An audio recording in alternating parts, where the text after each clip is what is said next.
Muito bem, meus amados, estamos juntos mais uma vez, alegria grande revê-los, alegria grande estarmos juntos, 5h30 é a nossa hora de transmissão da Palavra de Deus, de ouvirmos a voz do Espírito de Deus, aquilo que Ele tem colocado em nosso coração. Para esta tarde deste domingo, temos uma conversa séria, uma palestra que tem o propósito exclusivamente de ser uma palavra didática, uma palavra de ensino, ainda que não se proponha a ser um estudo bíblico, é uma pregação da palavra de Deus com a proposta de produzir para você aprendizagem espiritual. Aliás, a palavra aprendizagem será dominante hoje aqui durante toda a nossa exposição. E eu vou ocupar todo o tempo dela esperando em Deus que eu possa cumprir esse tempo.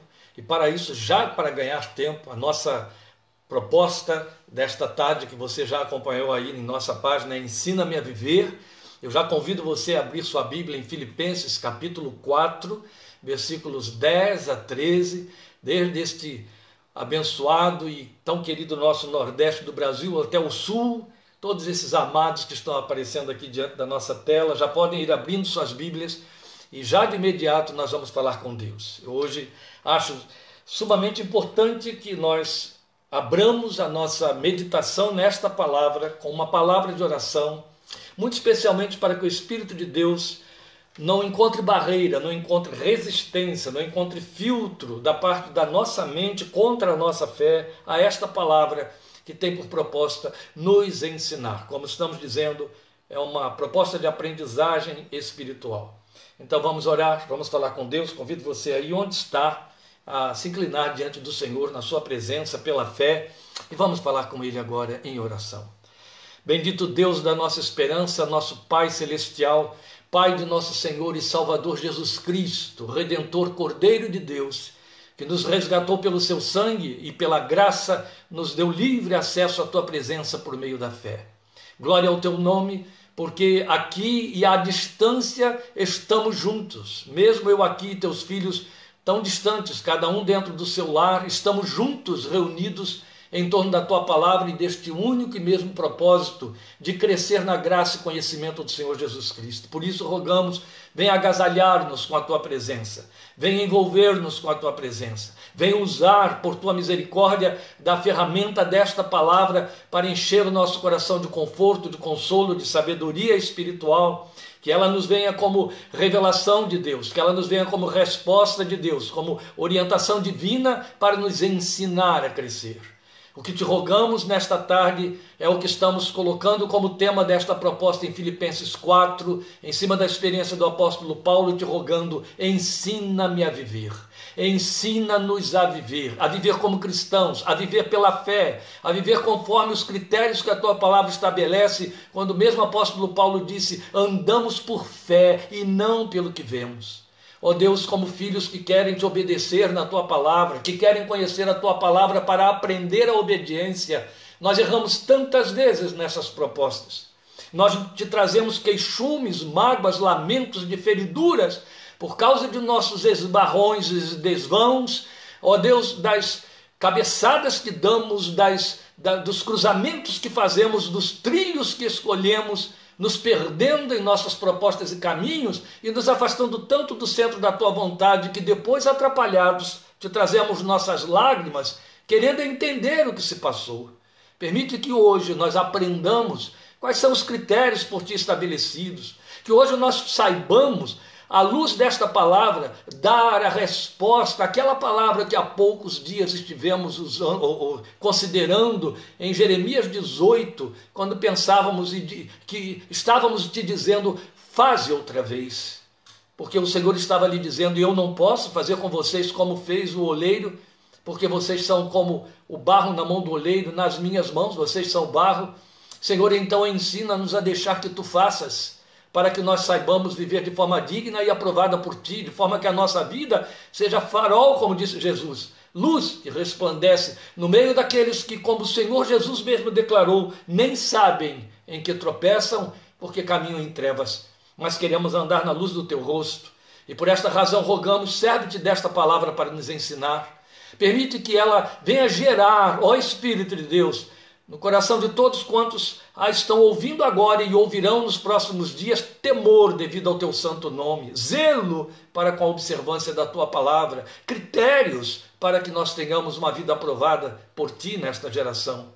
Fala conosco, te rogamos, e abençoa cada vida aqui presente, participando agora, cada vida que está participando desta ministração, abençoa seus lares, vai ao encontro de cada um, porque o Senhor conhece o que vai em cada coração, a ansiedade, a expectativa, as necessidades. Ó, tu sabes tudo, por tua misericórdia, pelo teu poder que não tem limites, porque falamos com aquele que é poderoso para fazer infinitamente mais além de tudo quanto pedimos ou pensamos, segundo o seu poder que em nós opera.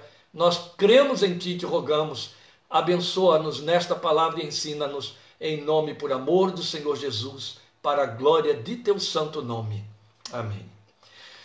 Posto isto, meus queridos, bem-vindos todos.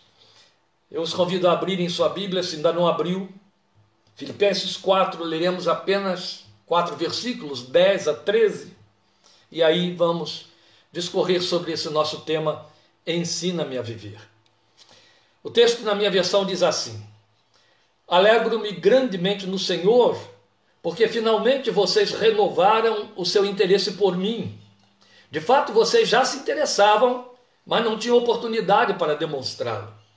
Não estou dizendo isso porque esteja necessitado, pois aprendi a adaptar-me a toda e qualquer circunstância. Sei o que é passar necessidade e sei o que é ter fartura. Aprendi o segredo de viver contente em toda e qualquer situação, seja bem alimentado, seja com fome, tendo muito, ou passando necessidade ou escassez, como dizem outras versões mais antigas. Tudo posso naquele que me fortalece. Posso todas as coisas naquele que me conforta, como diz a versão atualizada. À luz deste texto, em cima do nosso tema, porque ele é uma súplica dirigida ao Espírito Santo de Deus, ensina-me a viver, eu quero repetir para você outro texto da pena de Paulo. Um texto que é uma declaração. Esse texto, essa declaração de Paulo, se encontra em Romanos 14, 7. Para mim, é um dos esteios da fé cristã. Eu acabei de citar na oração também uma palavra que sai da pena de Paulo, em que ele declara que nós vivemos por fé e não pelo que vemos. Andamos por fé e não por vista, dizem as antigas versões. Mas um dos textos para mim mais nobres da palavra de Deus para a nossa fé se encontra em Romanos capítulo 14, versículo 7. Ele explica muita coisa. Ele esclarece porque temos tanta coisa a gemer e tantas razões para gemer quando não precisaríamos. Tantos lamentos a fazer. Ele explica porque tantas vezes estamos tão confusos. Porque tantas vezes entendemos que nossas orações não estão sendo respondidas. Ele explica. E eu vou lê-lo para você. Romanos 14, 7 e 8. O apóstolo Paulo diz assim, é uma afirmação concreta sobre aqueles que caminham pela fé. Pois nenhum de nós vive apenas para si, e nenhum de nós morre apenas para si. De quem ele está falando? Ele está falando de cristãos confessos, aqueles que renderam a sua vida ao Senhor Jesus e assumiram o compromisso de deixá-la ser regida pela palavra de Deus. Aqueles que assumiram o compromisso de se envolverem no reino de Deus nesta geração e transferi-lo. É para estes que ele está falando, é a estes que ele inclui chamando de nós dentro deste pronome. Eu repito a leitura. Nenhum de nós vive apenas para si.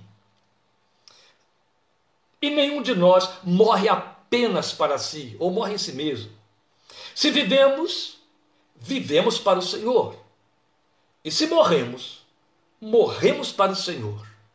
Assim, quer vivamos, quer morramos, pertencemos ao Senhor. Esse texto é magnífico. E ele abre, então, como esclarecimento, o nosso texto e o nosso tema em Filipenses 4, que eu estou chamando de aprendizagem. Ensina-me a viver. Se eu não estivesse indo para Filipenses, que é um texto didático, como eu disse, nossa proposta hoje é didática, se eu não estivesse indo para Filipenses, eu poderia ficar aqui em Romanos 14, 7 e 8, e bastaria para defendermos esse tema, ensina-me a viver. Mas Filipenses 4 tem lições de vida. Esta é a razão da nossa proposta. Então esse tema que nós estamos declinando desse texto, ele é dirigido primeiramente ao Espírito Santo de Deus como uma oração. O mesmo Espírito Santo que inspirou Paulo. Porque o texto que lemos foi o texto que é fruto da experiência do apóstolo. Mas é fato que tanto pelo texto ser da pena de Paulo, quanto pela experiência dele, serviu de modelo para nós, o Espírito Santo nos leva ao texto para aprender com ele, com o apóstolo que nos precedeu.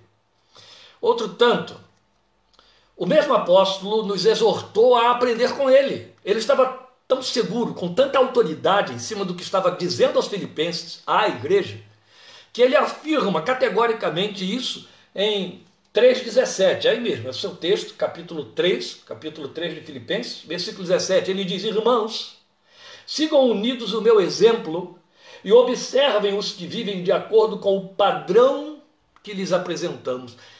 Sigam o meu exemplo e observem também aqueles que vivem de acordo com esse modelo, com esse exemplo, com esse padrão que lhes apresentamos. Depois ele vai dizer a mesma coisa no versículo que precede o texto que lemos, 4:9, dizendo com outras palavras, mas é a mesma coisa. Ele diz assim: ponham em prática tudo o que vocês aprenderam, receberam, ouviram e viram em mim, e o Deus da paz estará com vocês. Isso é muito importante, não só porque fundamenta o fato de que nós precisamos aprender com a experiência desse homem de Deus, mestre da igreja, quanto pelo fato de que o Senhor Jesus mandou João, lá em Apocalipse, registrar uma palavra de exortação à igreja, e João abre o livro de Apocalipse dizendo isso, que você deve ouvir, guardar e cumprir as palavras desta profecia. Paulo está dizendo justamente isso, que nós devemos pôr em prática o que aprendemos, o que recebemos, o que ouvimos, o que vimos nele. Então ele se ocupa em mostrar estas coisas aqui no texto de Filipenses.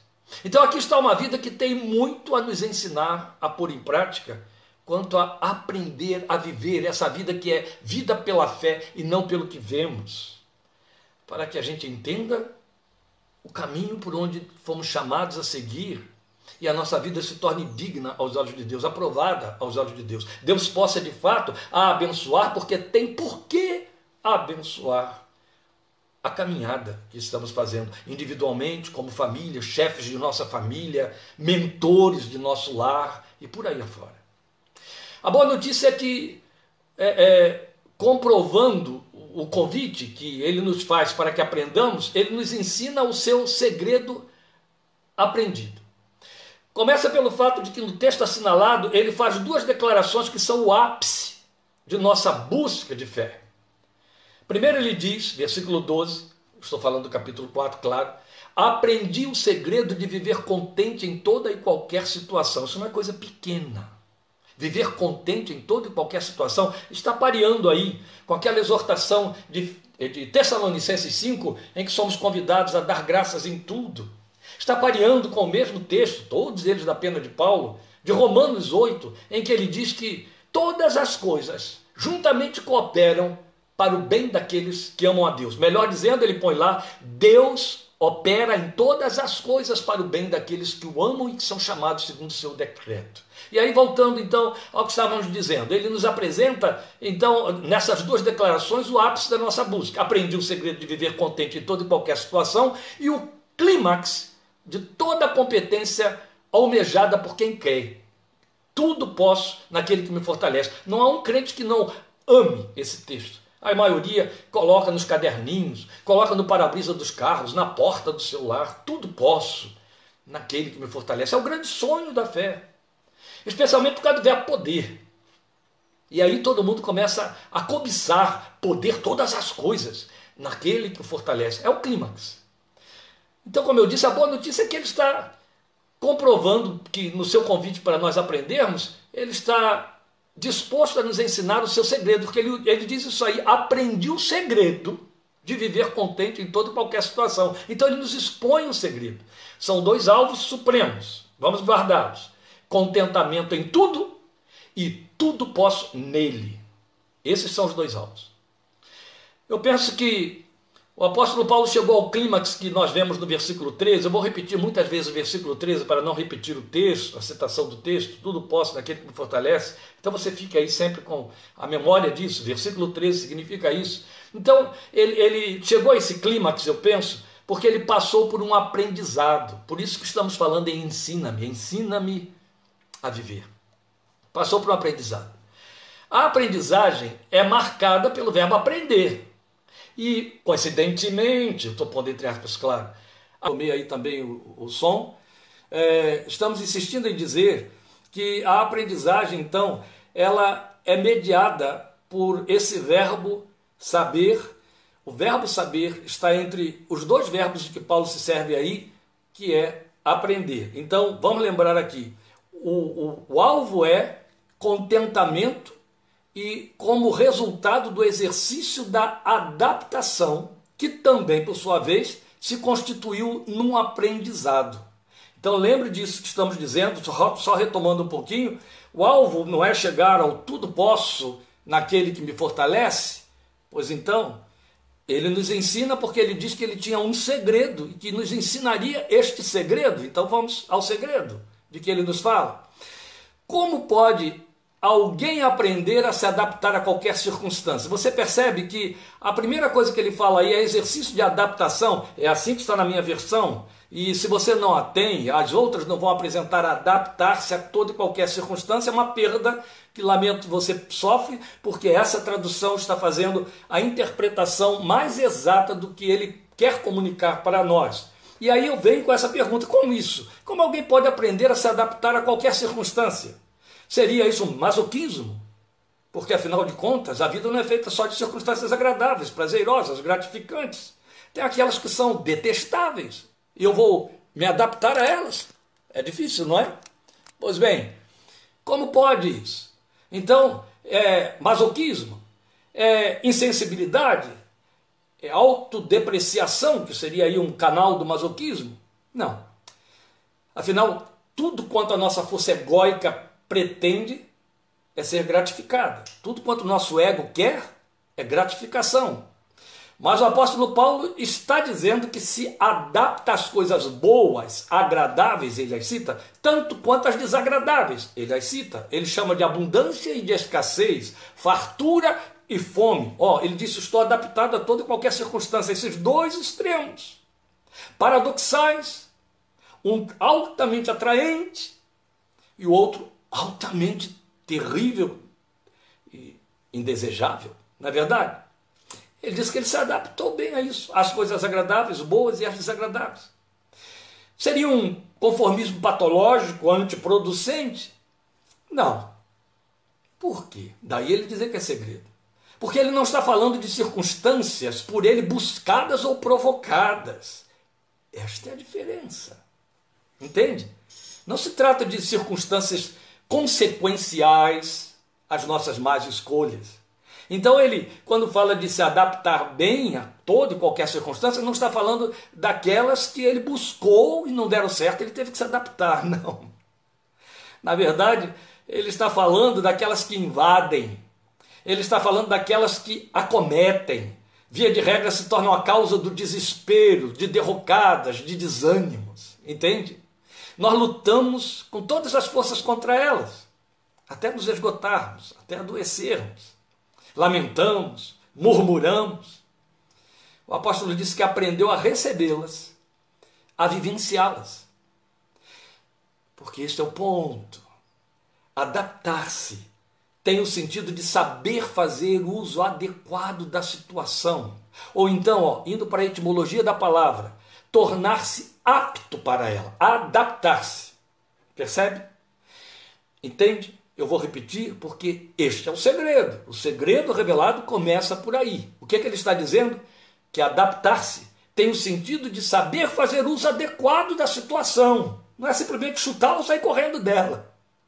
Ou tornar-se apto para ela, apto, mestre dela, ficar acima dela, controlando a situação, em vez de estar debaixo dela, por ela controlada. Isso é crescer, isso é superar, isso até na psicologia é chamado de sublimar. Vencedores são os que sublimam o impedimento negativo. Ou vem aqui comigo agora para uma elucidação de uma das mais magnas revelações da palavra de Deus em Romanos capítulo 8. Paulo. O que é que ele nos disse lá? Lembra? Ele falou de tribulação, de angústia, de tristeza, de perseguição, de espada, de morte, etc. Aí lá no meio de tudo ele diz assim: em todas estas coisas somos mais do que vencedores por aquele que nos amou. Oh, meus irmãos, como que alguém pode ser vencedor em circunstâncias tão desagradáveis, que são de escassez, de fome, e por aí vai? Porque aprendeu a se tornar apto para elas, a se tornar o controlador delas. É disso que ele estava falando em Romanos 8, é isso que ele está citando aqui em Filipenses 4, dizendo: eu aprendi e vou lhes contar o segredo. Isso não é importante? Ensina-nos a viver.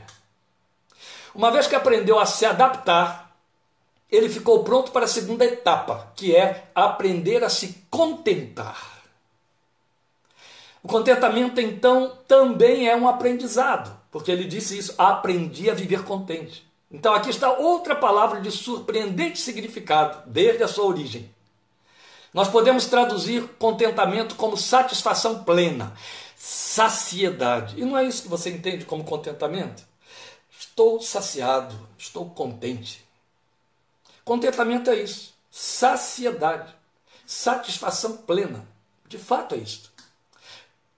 Mas contentamento aqui, usado por ele, traduz a palavra grega que foi recebida como estrangeirismo em nossa língua para significar autarquia, ou seja, a palavra usada, traduzida por contentamento, no grego é autarquia, mas ela entrou na nossa língua.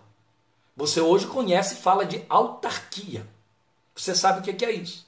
Autarquia é aquilo que tem suficiência em si mesmo. Departamento de autarquia, departamento que tem a autarquia do governo. Ele pode gerir a si mesmo, independente do governo, embora seja um órgão público. Você conhece de autarquia, já ouviu falar em autarquia. Pois bem, autarquia é contentamento. Traduziu-se por contentamento. Então, aquilo que tem suficiência em si mesmo. Logo, aprendizagem. Estar contente em toda e qualquer situação significa poder independer delas, não estar sujeito a nenhuma delas, entende? Mas o que a vida nos mostra é filhos de Deus sujeitos a tanta coisa que rege suas vidas, que os leva às sobrecargas existenciais das quais não dão conta. O que a vida nos mostra é esse povo, em especial, quando se deixam seduzir pela busca do ter, debaixo de uma sobrecarga de que não dão conta, porque são atraídos pela mídia consumista, grifes, ganhos, prazeres que esvaziam a vida da sua singeleza, da sua simplicidade projetada por Deus, da sua beleza, e a tornam um fardo insustentável, e depois pretendem que uma fé mágica, uma fé chamada teologia da prosperidade, lhes ensine segredinhos para que Deus corra atrás e vá limpando esses defeitos da vivência, esses erros, essas improcedências que trazem sobrecarga, que escravizam, que nunca vão levar a contentamento. A vaidade existencial e social nunca se satisfazem. É bom que a gente lembre disso. Pagar por elas tem um compromisso com o déficit lá adiante, financeiro ou moral. Esteja certo disso. Deus não planejou esse tipo de vida. A vida abundante de que Jesus falou, que eu vou citar agora mesmo, não corre por aí. A vida abundante que Jesus proclamou é esta que está aí em Filipenses 4,13. Aprendi a viver contente, posso todas as coisas naquele que me fortalece, sei me adaptar. Esta é a vida abundante. Isso é vida abundante, vida que supera. Vida de alguém que pode dizer: sou mais do que vencedor. Em todas estas coisas. Nós acreditamos, inventamos, criamos aí um arcabouço de uma fé mágica falsa, um segundo evangelho, que nos faz pretender não experimentarmos adversidades e circunstâncias negativas. A fé nos daria assim um espírito de avestruz, que se esconde debaixo da terra, a calamidade está assolando a volta, não, mas eu estou protegido, o mal não vai me chegar, sabe, aquele escapismo doentio que não leva a lugar nenhum e que faz o crente lá na frente entender: oh meu Deus, a minha fé falhou, o diabo fez nada. Você fez mais escolhas e pretendeu que Deus abençoasse as más escolhas. É assim que a gente vive, Estamos aprendendo aqui, meus queridos, e sendo convidados aqui a viver de forma a chegar naquele nível que possamos dizer: eu posso todas as coisas nele, naquele que me fortalece. Então, Paulo, como grande mestre da experiência existencial, ele chega para nos dizer: eu aprendi e vou contar o segredo para vocês. Então eu vou repetir estas revelações ou referências que eu fiz aqui, que são muito significativas, são muito nobres. Por que eu vou repetir? Porque eu não sei lá se o sinal vai cair de novo. Então deixa eu citar isso aqui para você. Nós fomos convidados a uma autarquia pela fé. A autarquia é estar com suficiência em si mesmo, entende? Sem estar debaixo de circunstâncias que ditam a nossa forma de ver a vida e de pretender que a bênção é em cima dessas propostas de sobrecarga existencial. Não. Então eu volto a dizer, a vida nos mostra que os filhos de Deus vivem sujeitos a tanta coisa regendo as suas vidas que os leva a sobrecargas existenciais das quais não dão e não darão conta. E isso acontece por se deixarem seduzir pela busca do ter, atraídos pela mídia consumista, e por aí vai. Agora, mediando esses dois, adaptar-se e contentamento, o Paulo fala que ele adquiriu a experiência a ponto de poder dizer: sei não ter e sei ter. Sabe, o temor de Deus e a sensibilidade à sua palavra são suficientes para me dizer que eu deveria parar aqui em cima disso e deixar você absorver o que estou acabando de citar, mas eu estou só repetindo o que o apóstolo falou para nós. Ele disse: eu sei não ter e sei ter. Entende? Você percebe que ele está nos mostrando um equilíbrio existencial. Nós queremos só um lado da balança. Há uma falsa teologia aí, entrando pelos terreiros evangélicos, para ensinar isso. Que Deus te chamou para você prosperar, ter. Sabe aquele outro evangelho que Paulo disse que seria anunciado até por anjo de luz? É esse. Mas quanta gente se deixa seduzir. Eu às vezes chego a pensar que o crente que se vê impedido de jogar na loteria para perseguir aquele sonho de ficar milionário de graça, né? Ele não faz isso, então ele quer investir numa fé que lhe proporcione algo próximo a isso aí, a que chegue lá e aí ele entende: ou é com bênção de Deus porque foi dentro da igreja, coisa parecida. Eu sei que é horrível de ouvir, mas nem sempre as verdades são boas de ouvir, mas a gente tem que bater em cima delas, é a nossa responsabilidade, estamos incumbidos destas coisas. Então o apóstolo aprendeu a experiência de tal ordem que pôde dizer: sei não ter. Eu não estou perguntando a você se você está calejado quanto a não ter. Eu estou perguntando se, por até estar calejado por não ter, você aprendeu a não ter. Ele diz: sei não ter. E sei ter. Vamos entender isso aqui. Você sabia que o descontentamento resulta de não sabermos ter? Não é porque não temos. É porque não sabemos ter. O que temos não é bem o que almejávamos. Então, fica funcionando como um não ter. Porque o que a gente queria ter era o que queria ter. Não estou fazendo trocadilhos. Eu estou te esclarecendo o que o apóstolo está nos ensinando aí. Então, o descontentamento resulta disso, de não sabermos ter. Sabia que ninguém está apto a saber ter se não souber não ter? É algo do âmbito do que disse o Senhor Jesus. Bem está, servo bom e fiel. Foste fiel no pouco, sobre o muito te colocarei. A gente quer ser colocado sobre o muito. E o Senhor criou um critério. Nesse critério, Ele está nos dizendo: eu vou te ensinar a não ter. Porque ser fiel no pouco significa ser fiel no não ter. Entende? Amém? Amém? Quando você é fiel no não ter, Deus tem um compromisso na fidelidade dEle de colocar você sobre o ter, e muito. Mas primeiro, Ele quer levar você a aprender a não ter e ser fiel no não ter, ser fiel no pouco. Servo bom e fiel, Ele disse: foste fiel no pouco, sobre o muito eu te colocarei. Isso está em Mateus 25, 23. Eis aí. Queremos o muito como resultado da bênção que recompensa a fé. E aqui eu estou falando dessa questão mesmo de ter. É isso. Da mesma forma que nós queremos que o verso 13 seja a máxima constante em nossa vida de fé. Posso todas as coisas naquele que me fortalece. Mas a bênção do verso 13, ela tem de ser entendida, porque há critério, entende? E esse critério precisa ser observado e compreendido. Essa bênção, verso 13, ela se instala sobre um caráter bem formado. Isto exige a aprendizagem. É tudo de que estamos tratando hoje aqui. Entende? Caráter bem formado. Aí a bênção de Filipenses 4,13. E o caráter bem formado é fruto de uma aprendizagem. É do âmbito também do que Paulo nos ensinou em Romanos 5, 3 e 4. Você já percebeu quantas vezes eu já citei Romanos hoje aqui? Pare sobre o livro de Romanos. É uma das cartas mais ricas para a nossa fé em Cristo Jesus, mais profundas. Eu vou lá ao texto de Romanos 5, 3 e 4 para ler essa afirmativa que eu acabei de fazer aqui. Eu estou dizendo a você que a bênção do verso 13, ela se instala sobre um caráter bem formado. E o apóstolo Paulo, em Romanos 5, 3 e 4, nos mostra que caráter bem formado é fruto de aprendizagem. Ele diz aí, não só isso, mas também nos gloriamos nas tribulações, porque sabemos que a tribulação produz perseverança. Se ele diz sabemos que, é porque já tinha passado pela experiência e podia falar com autoridade.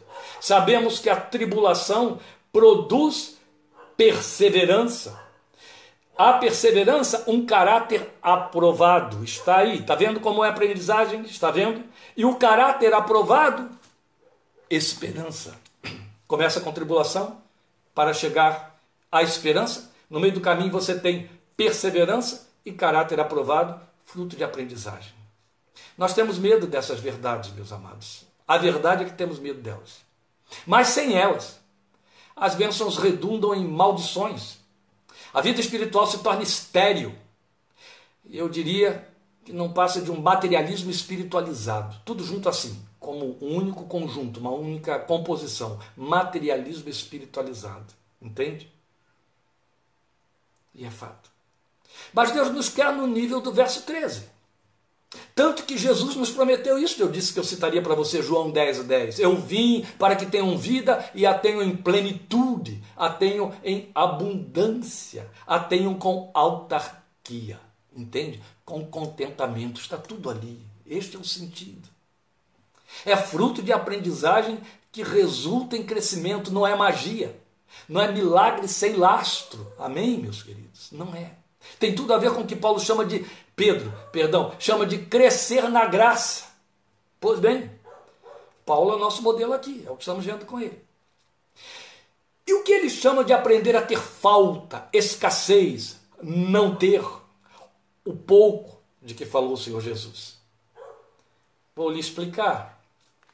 Ele definiu como perder. Onde que está? No capítulo 3. Sabe por quê? Porque o nosso texto, esse texto que eu li aí, 4, de 10 a 13, na verdade ele não começa aqui no capítulo 4, ele não começa no versículo 9, nem no 10.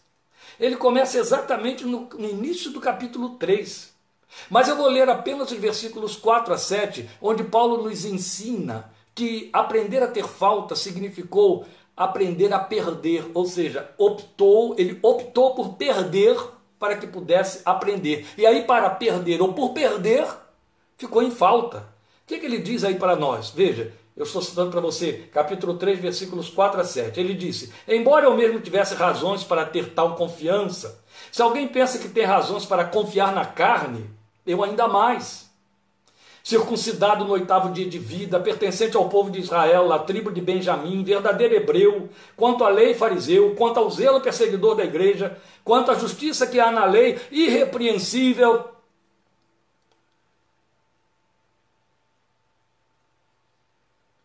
Circuncidado no 8º dia, peço perdão aí, quanto ao zelo perseguidor da igreja, quanto à justiça que há na lei irrepreensível, mais o que para mim era lucro, passei a considerar como perda por causa de Cristo.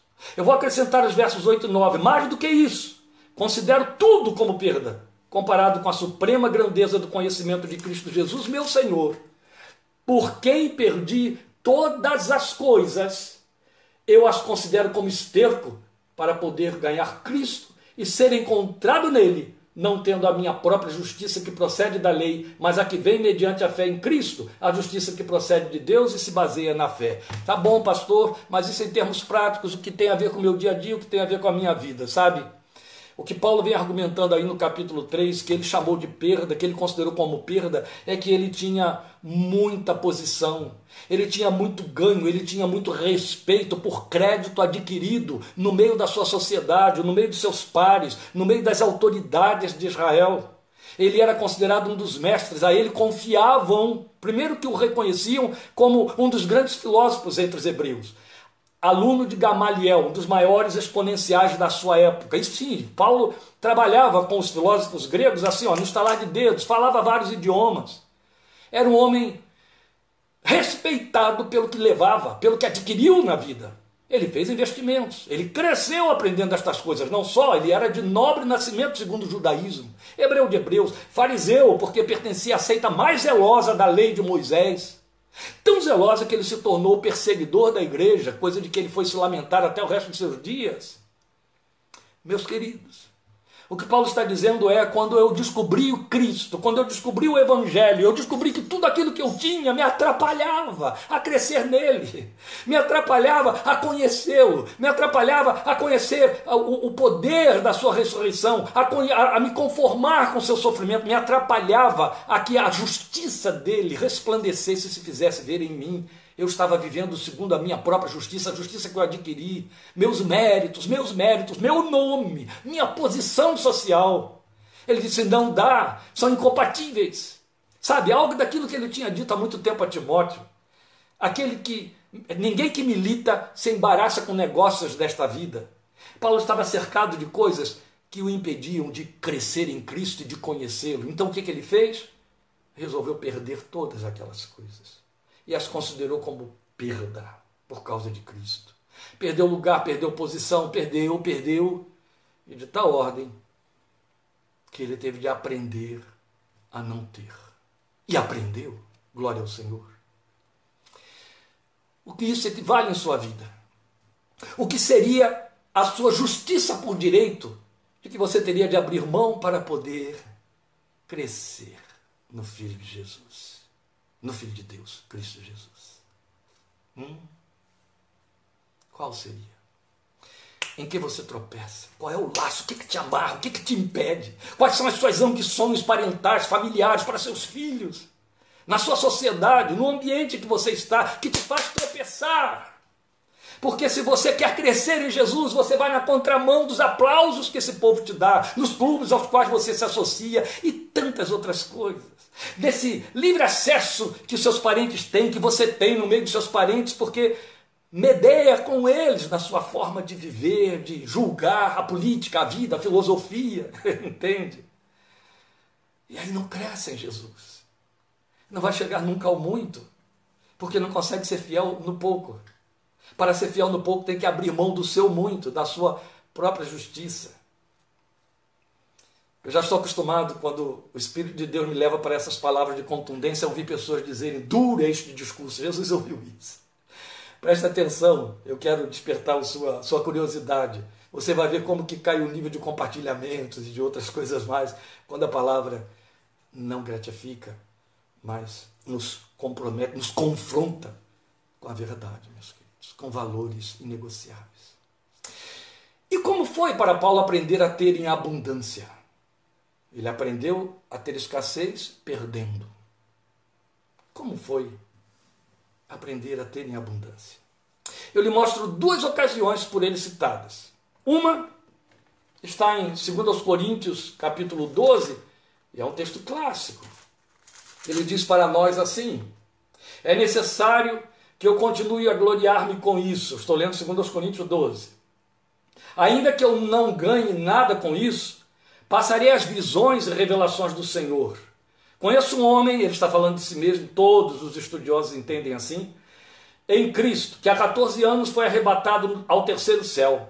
Se foi no corpo ou fora do corpo, não sei, Deus o sabe. E sei que esse homem, se no corpo ou fora do corpo, não sei, mas Deus o sabe, foi arrebatado ao paraíso e ouviu coisas indizíveis, coisas que ao homem não é permitido falar. Nesse homem me gloriarei, mas não em mim mesmo, a não ser em minhas fraquezas. Mesmo que eu preferisse gloriar-me, não seria insensato, porque estaria falando a verdade. Evito fazer isso para que ninguém pense a meu respeito mais do que em mim vê ou de mim ouve. Ele está falando de si. Para impedir que eu me exaltasse por causa da grandeza dessas revelações, viu aí como se trata dele? De que revelações? Esse tipo de arrebatamento que o levou até ao paraíso, para ouvir coisas que ao homem não é lícito dizer. Então ele diz para nós, no verso 7 de 2 Coríntios 12, para impedir que eu me exaltasse por causa da grandeza dessas revelações, foi-me dado um espinho na carne, um mensageiro de Satanás para me atormentar. Eu estou lendo aqui para você como ele aprendeu a ter abundância. Quer dizer, ele teve abundância de glória, abundância de revelação e não deixou que elas se constituíssem em laços. Elas em nenhum momento se transformaram para ele em palco que o poria debaixo de holofotes para receber aplausos humanos. Nós temos outra, aqui mesmo, em 4,18 de Filipenses. Vai lá, de volta aí ao seu texto, se você estava me acompanhando lá no texto de Coríntios. Em Filipenses 4,18, ele vai dizer para nós, recebi tudo e o que tenho é mais que o suficiente, estou amplamente suprido. Que lindo ouvir isso, por quê? Quando esse homem diz, o que tenho é mais que o suficiente, estou amplamente suprido, ele está falando de ofertas, está falando de dinheiro, está falando de bens. Você sabia que o ser humano não sacia nunca quando a quantidade se refere a dinheiro? Quanto mais tem, mais quer.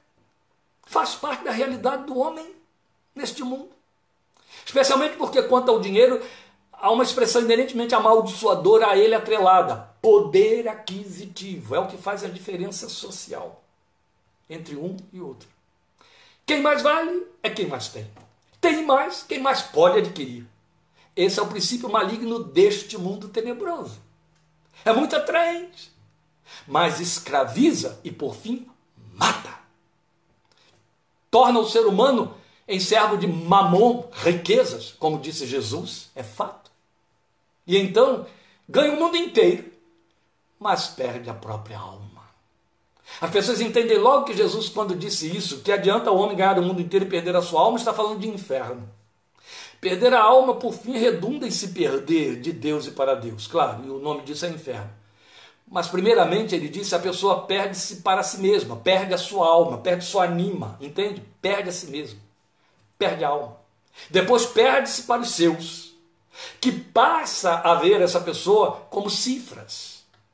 E essa alma perdida, outro tanto só consegue medir a vida por meio de cifras. E esse é um inferno que começa em vida. Mas nosso alvo é o verso 13. Paulo disse, eu recebi muito e estou suprido. Eu recebi muito e é suficiente para mim. Olha como ele aprendeu a ter em abundância. Está entendendo? Basta. Enquanto que o ser humano em geral, quanto mais tem, mais acha que pode ter. Não aprendem a ter em abundância. Isso vale para nós crentes, cristãos, evangélicos ou não. Triste, não é? Mas é verdade. Entanto, o que ele nos ensina é que o tudo posso, ou posso todas as coisas, não consiste em ter coisas. Paradoxalmente, é um paradoxo, entende? O tudo posso, ou posso todas as coisas, não significa ter coisas. Vamos a esse entendimento para poder terminar. Vocês me dão um desconto da paralisação longa que nós tivemos, tá bom? Eu creio que amanhã já no YouTube haverá, pela edição que vai ser feita aí pelo nosso querido pastor Fábio, uma aglutinação, não vai haver esse intervalo. O que ele diz lá é tudo posso nele. É assim que está em todas as versões e é fato. Tudo posso nele. Não é por ele ou com ele. É nele. Percebe? Preste atenção nessa preposição, porque as preposições na revelação escrita da palavra de Deus fazem toda a diferença no significado da mensagem comunicada. Posso todas as coisas nele. Ele não disse posso todas as coisas por ele, por causa dele ou com ele. É nele, é na pessoa dele. Isso faz toda a diferença. O que isso significa? Minimamente, porque então com isso quero dizer que não é só o que significa, é que quanto mais vazio de mim, dos meus e do que eu considero ter, eu estiver, mais livre para ele estarei. Eu estou só fazendo a redundância do que estive dizendo antes. Quando até citei Paulo falando para Timóteo, ninguém que milita se embaraça com negócios desta vida. Eu vou repetir porque é muito importante que você grave isso. O significado de tudo posso nele. Quanto mais vazio de mim, quanto mais vazio dos meus e do que eu considero ter, eu estiver, mais livre para ele eu estarei. E aí o que eu vou obter? Qual é a palavra? Conforto.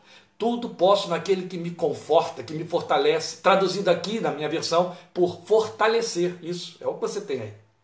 Confortar ou fortalecer traduzem uma palavra grega, endinamao. Endinamao significa encher de força ou revigorar. Para onde isso nos leva? Ou nos leva para Salmo 23, 3. Talvez você se frustre. Mas a versão Almeida atualizada, a meu ver, foi quem melhor traduziu os versos quando diz isso. Posso todas as coisas naquele que me fortalece. Porque significa que eu estando nele, o pastor do Salmo 23, 3, que refrigera a minha alma, não é o que você tem lá? Refrigera a minha alma, ou restaura o meu vigor, como está na versão internacional. Estando nele, naquele que refrigera a minha alma, eu posso enfrentar tudo que vier.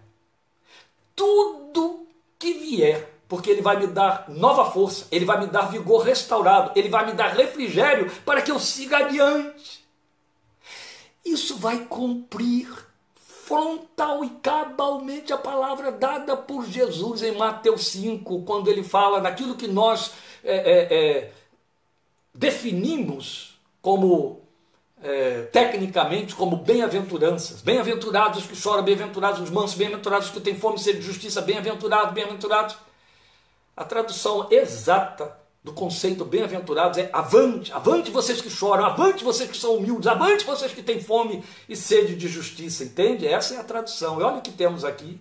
Posso todas as coisas que naquele que me fortalece, porque uma vez que ele me restaura o vigor, eu enfrento o que tiver de enfrentar, eu vou avante, nada me detém. Isso não é bom? É bom, só não era exatamente o que você imaginava que o texto dissesse, não é? Mas é o que o texto diz. Então o verso 13, com isso, deixa de ocupar o lugar de ápice, de alvo supremo, para ocupar o lugar de meio, de causa, até mesmo de ponto de partida, para que eu aprenda a ser fiel no pouco, para poder ser colocado sobre o muito e aprender a ter muito. E não me perder quando tenho muito. Eu vou fazer um parêntese aqui. Eivado de lamento pastoral. Acompanho muitos crentes há dezenas de anos, meus amados. Tenho aprendido um evangelho onde sábado passado completei 49 anos de vida nova com Cristo. Alguns anos depois, você acompanhou aí na leitura daquele livrinho amarelo que está ali atrás de mim, Faça-se Luz, Deus me chama para o ministério e quando me torna pastor, eu me tornei um daqueles pastores que ainda são raros, que ouvem pessoas, acompanham pessoas, pastoreiam, para cumprir Hebreus 13, entende? Recebi isso com uma carga de responsabilidade na qual creio de forma plena. Os pastores hão de dar conta das almas daqueles que lhes foram confiados. Por isso sempre fui rigoroso, criterioso, porque temo o meu Deus. Então ouvi muito, aconselhei muito, procurei ensinar quanto podia, quanto estivesse em mim, do campo da minha observação. Eu vi muita gente sair do fiel no pouco e ser colocado sobre o muito, e uma vez lá transformou a bênção em maldição. O muito se tornou em laço, o muito os arrastou para o mundo, os seduziu e perderam a rota. Que pena, que pena. Eu vi isso acontecer muito, várias vezes, a ponto de ser transformado em orações de lágrimas e lamentos diante de Deus. Então, o verso 13, ele não fica sendo o alvo, ele se torna ponto de partida. Ele refrigera a minha alma, então eu vou enfrentar o que vier, sabendo que ele administra o que vem. Alguém colocou uma expressão aí que traduz, tem um psicólogo do lado de cá que traduz o medo que está sentindo diante do que está ouvindo. O Senhor esclarecerá você. Sabe, quando você lê Filipenses capítulo 13, você vai ver que Paulo está dizendo assim: se alguém pensa outra coisa, Deus te esclarecerá. A respeito destas coisas, vale para você, querida, vale para você. Você precisa disso, nós precisamos disso. Deus te esclarecerá. É verdade. E assim fica entendido que o apóstolo, por fim, nos ensinou. Por poder todas as coisas naquele que o fortalece, ele pôde aprender a viver contente em toda e qualquer situação. Este é o segredo de viver. Para os que gostam de buscar o maravilhoso na fé, significa que nada nos detém ou nos faz recuar. Nele, e por causa dele, seguimos avante sempre. Em última análise, aí está a vida mais abundante que Jesus nos prometeu e que eu citei em João 10:10. Você consegue, à luz de tudo isso que acabou de ouvir, repetir essa oração que é o tema da nossa meditação hoje?